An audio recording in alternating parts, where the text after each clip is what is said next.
ہمیں جو ہے وہ جوائن کر لیا ہے۔ بابر صاحب، آپ کیا سمجھتے ہیں میاں والی ایئر بیس حملے میں غیر ملکی اسلحہ استعمال ہونے کا بڑا انکشاف ہوا ہے، کیا کہیں گے؟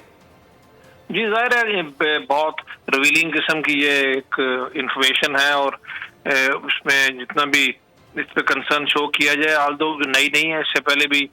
پاکستان متعدد بار گورنمنٹ لیول پہ بھی اس چیز کا افغانستان کی انٹرم گورنمنٹ سے اظہار بھی کر چکے ہیں، ہم اس کو ٹیک اپ بھی کر چکے ہیں کہ جی یہ آپ کا جو لوگ ہیں، آپ کی سرزمین ہے، یہاں پر جو امریکن اسلحہ ہے وہ استعمال ہو رہا ہے پاکستان میں دہشت گردانہ کارروائیوں میں۔ تو میاں والی میں جو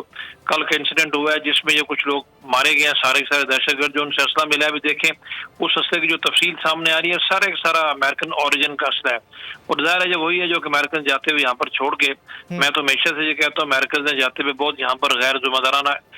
بہیویئر کا مظاہرہ کیا ہے، irresponsible، اس سے بڑھ کے کچھ ہو نہیں سکتا۔ آپ تو اپنی جان چھڑا کے بھاگ گئے یہاں سے، اور پیچھے اتنے بھاری تعداد میں اسلحہ چھوڑ گئے، ویپنز اکوپمنٹ چھوڑ گئے، جو کہ بھی پرائمریلی پاکستان کے خلاف یوز ہو رہے ہیں۔ لیکن ہمیں یہ نہیں بھولنا چاہیے کہ یہ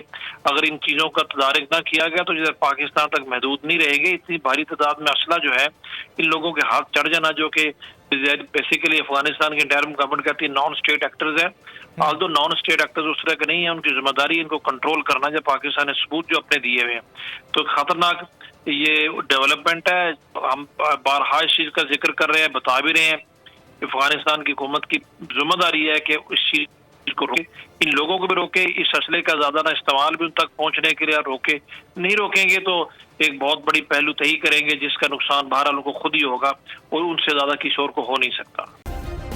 سبسکرائب کریں اور بیل دبائیں تاکہ کوئی خبر رہ نہ جائے۔